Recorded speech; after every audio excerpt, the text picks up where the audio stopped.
fine, man. This is gonna be a good one to go with here, everybody. Well, welcome. Here we go. Week 15, leap into the week. Thanks for joining us. As always, I got Patrick Fingles with me, CEO over at Leap. Patrick, what's up, man? Ready to charge the week, man. Monday morning. I got some coffee right here behind me, a nice little thing You a right coffee there. drinker? I am a coffee drinker, man. I drink that Black Rifle coffee. You ever heard of this stuff? I mean, I know Black Rifle coffee. Yeah, yeah. wasn't that So I put that. was I that put was a that right. Shark Tank? Black Rifle was a Shark Tank. Yeah, I put it right here in this nice mug, right back here with a nice But little frog yeah, on it's it. a nice sleep mug, nice frog. You Yeah. got you 1 cup a day guy, 2 cups a day? Oh, no, no, no, no, no, no, we're a little more than that now. We're Oh, borderline really? addiction. We're borderline addiction at this point. Oh man, I how drink many cups? at least 4 because I drink 1 before I go to the gym, 1 after the gym, at least 1 in the middle of the day, and then 1 towards the evening, at And least. or is it just going straight black, or are you putting anything in there? A little sugar, and, you can see that this one's a little stained right here, but, yeah, and when I say cups of coffee, man, let me these are not cups of coffee. This is a Elite mug up to about the eye, all That's right? awesome. So it Yeah, is not healthy at all. yeah. But I'm doing it, man. I listen, I don't care. I if you know what, we all got our vices, and caffeine is surely one of mine. And I feel good. I feel alert. Like, I mean, I feel good on caffeine. I go and I feel like I'm hidden. And so I'm not Right. trying to fight that anymore. Um, Awesome. one segue here. Speaking of fighting, all right. There's one thing that you got. We were talking about it, man, offline. Before we even knew we were going to talk about this, competitors. There are no shortage of competitors in your vertical, man. We're talking Leap. And everybody, a lot of our listeners, you're contractors. Mhm. But we were talking about one in particular. Okay, if we don't, do you mind if I mention a name? I don't mind if they No, might. I don't either. Yeah, I don't mind. Go ahead. Okay, so we're talking about Ryan over at Sumo Quote. Uh-huh. Um, and he had nothing but just amazing things to say about you, man. We were talking at an event a few weeks back, and man, the guy just said good things about you as a person. And I'm curious, man. You've been in markets where you've had to deal with competitors who probably didn't say the best stuff about you. You've also had Yeah, to be in markets where you've been the top dog and you've been the guy that's been chasing the top dog. yeah. How do you interact with competitors in a way that is productive? Is I mean, is it good to interact in a good way, or is that just overrated? I'm curious how you do this, brother. Man, like, just from my philosophy around competition has always been like, man, I'm not a big man, I don't want to say that wrong. I I don't need people in the world that don't like me. Like, it doesn't allow me to operate. I operate best when there's harmony around me. And knowing that there's people out there in the world that I've either wronged or they don't like me is a very hard thing for me. And I probably have some unintentionally or maybe intentionally. Like, somebody could listen to this, be like, I met that guy who's a total jerk, and I told him, but I just that is not my intention. It's not what I lean into. So, I think, early on in business with the roofing company, you're constantly bumping into these people. Like, when I was running my own leads, I would go to the house and, like, one of my competitors' salespeople would be there. And, like, I fell in love with the industry. I fell in love with home improvements by working for a company, and I worked for a manager, and that manager was amazing to me. I still, like, if I see him today, and he'd know who he is if he's listening to this, but he pretty much taught me the industry. And, like, when I left there, I was more concerned with them thinking less of me than I was with me even getting my company off the ground right. And so I think that's a little different than most, maybe, or maybe it's the same as. No, I think it's probably the same as most. I don't. I mean, I think most people that are good and kind don't want to work and walk through a world or a life with you know adversaries out there. So I totally believe it's business, not personal. Like, I mean, athletes set the standard for that, right? And most Sure. athletes come off there high fiving, right? The Olympians are hugging when you won the silver versus the gold. Like, bring your A game, and I'm going to bring mine, and I'm going to try to destroy you. But no, like, I mean, if you need help with something, please let me know. Like, if you want to train together, absolutely. Like, no, I want to win on my own merit, not because of me kind of beating you down. So, when I think of Ryan, or I think of, anybody else in the space that we're a direct competitor with, I think it's the same way I thought of, our roofing competitors is I love talking to those guys, and I found that when I bump into those guys, like I can call our biggest competitors right now, the CEOs of those companies, and I could probably, they'll answer the phone and I could probably ask them how they're doing something or what they're paying for something, and they'll just give it to me. And I would do the same because it Yeah. doesn't really change that much. I'm not talking about intellectual property or like feature development or, something like that. There are things that are sacred, but like not many. Not many. Most of it you can share. And if you've ever been to a conference, you can see that. So, Ryan's a great dude. We've had lots and lots and lots of conversations. We even have shared customers. So, and he's just trying to build his business, man. He's trying to do great. And, we exchange ideas and pointers, and that's just the way I do it in life. Might be right, might be wrong. It's my gospel. Doesn't mean it has to be yours, but I believe in bridges, not walls. Yeah, I'll tell you, man. I'm not going to say I won't. Maybe me and you offline we'll talk about it. But I was going through a little bit of a personal health thing, and he was able to really kind of. We talked for a while there, man. Just kind of talking about some of the stresses that come with, where I'm at and building my business right now. And he was just talking about some of that, taking care of my health because, I go to the gym quite a bit, man. But it's that internal health that sometimes can waver. But Patrick, a lot of people don't want to take that high road or build the biggest building. They do want to tear your building down. And there are those people out there, and there's contractors that are listening to this, and they're in a market, and they're like, "Yeah, I'm that way." But man, I got a guy. I'm trying to do that, Patrick. But this dude across the county from me, he ain't playing that way.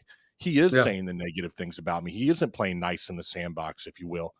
How have you balanced that? You've had those competitors that are that way. How do you yeah, balance the Patrick you want to be against maybe even the entrepreneur and leader that you may be forced to be, if that makes sense how I'm rephrasing that? yeah. You've seen enough movies, and you know what it means to be a good person. So the first thing I'll do is I call them. I love that. I love that. I call them just straight up, and I've had to do it. And I'd be like, "Hey, you guys are saying this. It's not true. I'm not going to do anything about it. I wanted you to know. You might not care. You might even train them, but I would never do that to you. Mm. So, if there's anything you can do about it, great. If there's nothing you want to do about it, we're cool. And so it's just like it's just taking the high road. It's being a better person, not in a condescending way. I'm not presuming they're a bad person because I've had people call me and say my guys are saying stuff, and I'm like, hey man, not in the training. I'll have a conversation with some people. We want to beat your pants off just to let you know. But, I don't want to lie about your business. So let me do some investigation for you. He was like, I'm not even going to follow up. And the world will never know whether you really did anything. I just want to let you know some things came up. I'm like, all right, great. So it just happens. So the first thing I probably do is call them.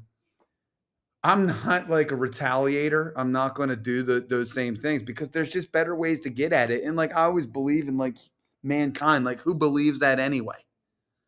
And if you believe and you're gullible to it, then like whatever. Now I always to say something great. One of the number one we used to train this in home improvement sales.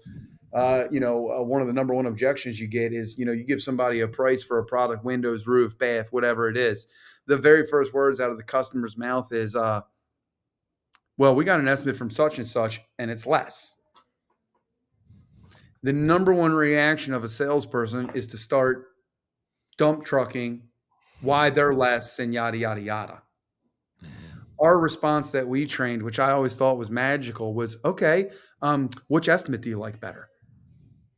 Oh, And they would say, they kind of look at you with a puzzled look and they'd be like, well, theirs is less. I was like, oh, no, I didn't ask you what price you liked better. I asked what estimate you like better, taking all things into consideration. So when it comes down to it, you're hiring a company, you're getting a product, and you're paying a price for it. You already told me that they won in the price category, but looking at it holistically, what estimate do you like better?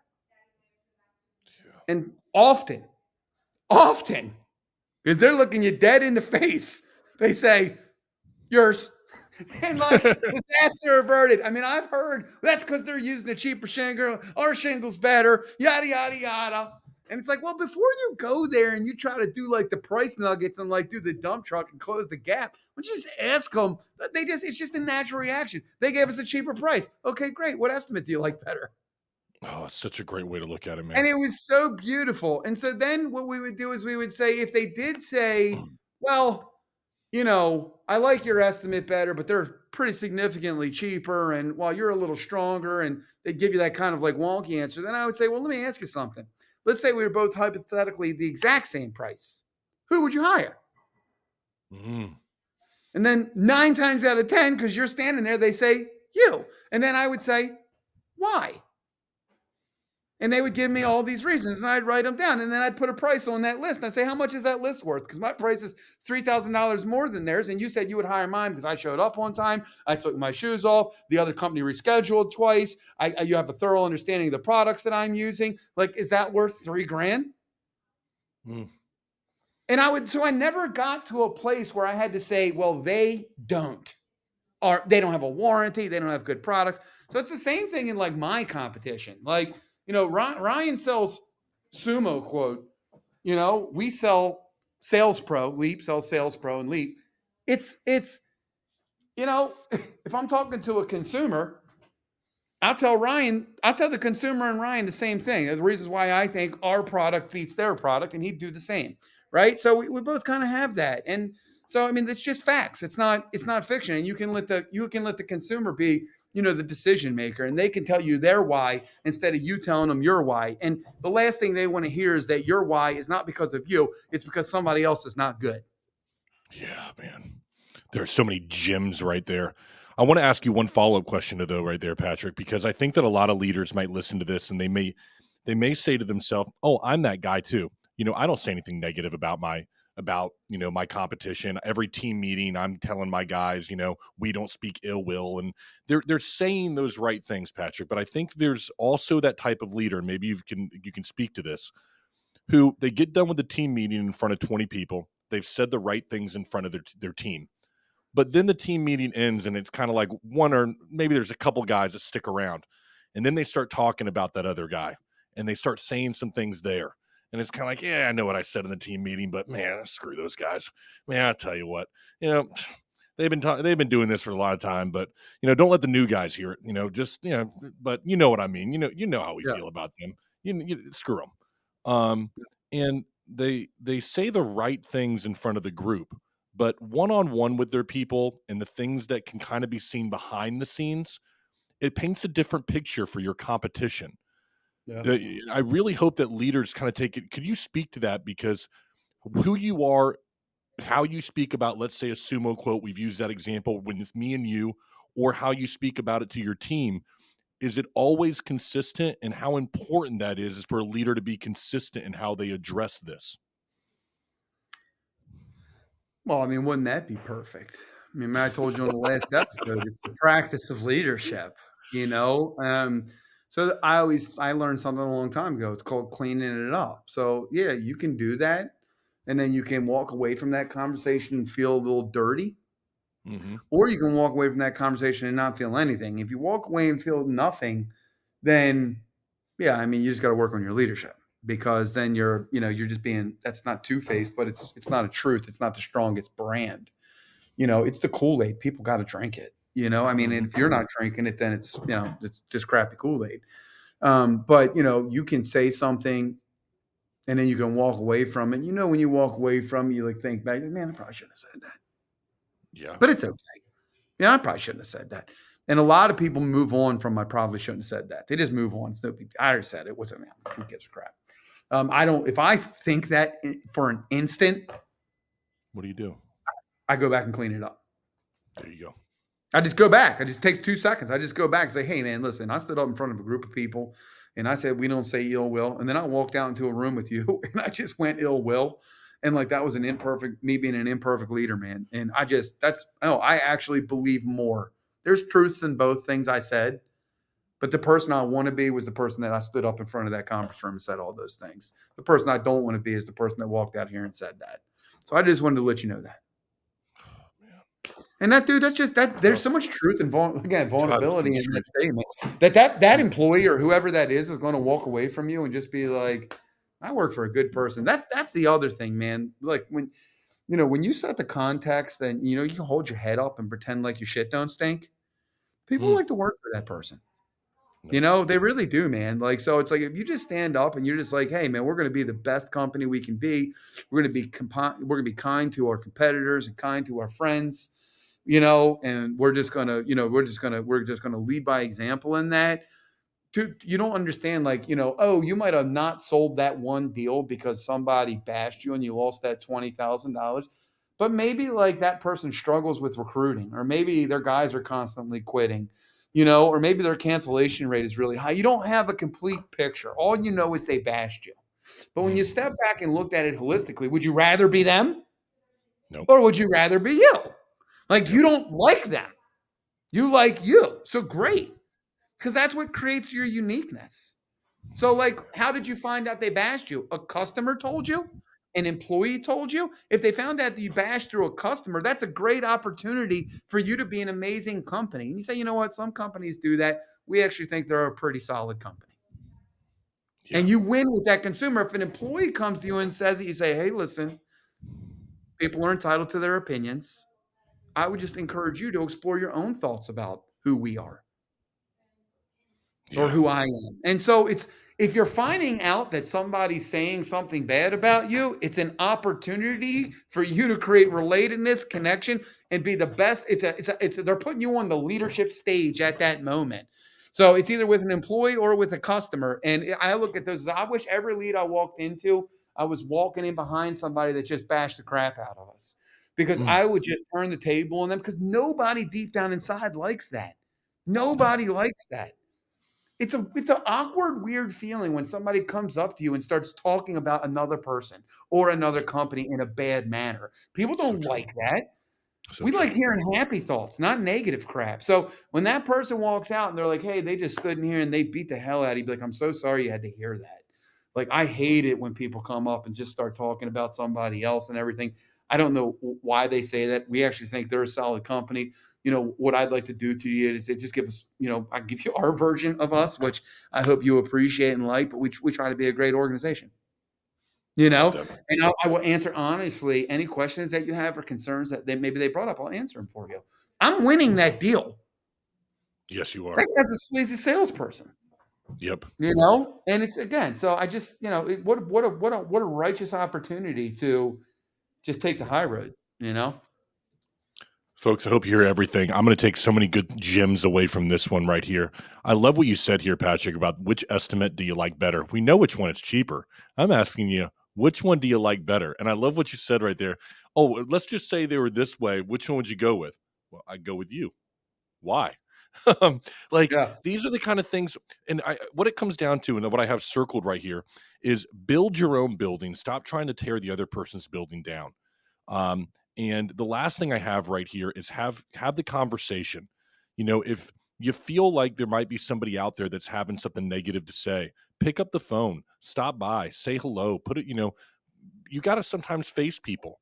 And that's something you've had to do. And I think that, the last thing I would say that I'm going to take away from this is sometimes, Patrick, if you get that voice in your head and your gut that says, you know what, I maybe I shouldn't have said that.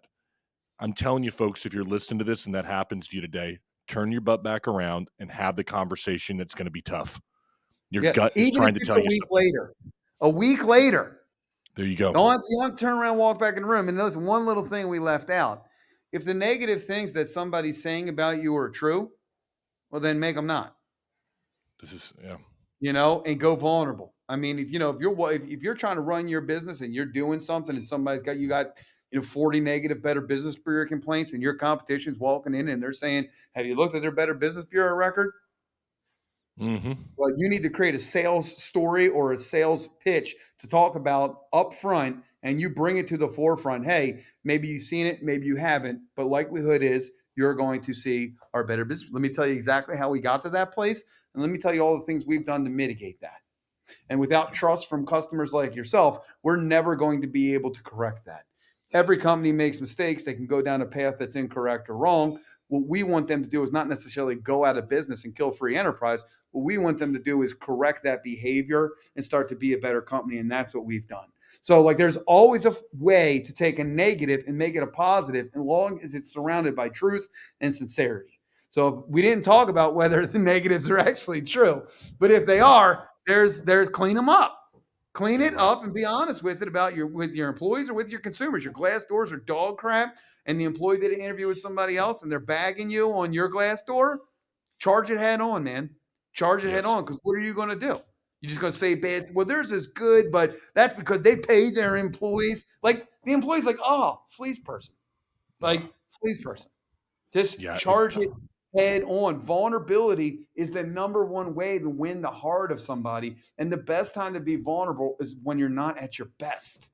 I'm telling you, people, I can't tell you enough. You got bad. You almost wish we had bad, better abuse viewers because I take that in there and give that story that I just gave. And not only would they be making a decision to hire the roofing company, but they'd be making a decision to help a business owner correct a mistake that he made. And everybody wants to do that. So whatever the negative is, there's always positive in it. I'm not even going to try to top that right there, folks. I mean, that's it right there. I mean, if you can't take that away and apply it to your business, then I'm telling you, you're going to have a really tough time because that's the key right there. Identify if it's the truth. If it's the truth, you got some real things to look at within your company. And if you don't tell that story, somebody else is going to tell it for you. I've said this about video that we create. You got to tell your own story, or somebody's going to tell that story for you. So get out there and start telling it, folks, because that's right there how you're going to tackle that competition. Don't let them tell the story of your business. Folks, I'll tell you what, have a great rest of the week, a great rest of the day. We'll be back, of course, next week with another episode of Leap into the Week with Patrick Fingles. Thanks for joining me, buddy.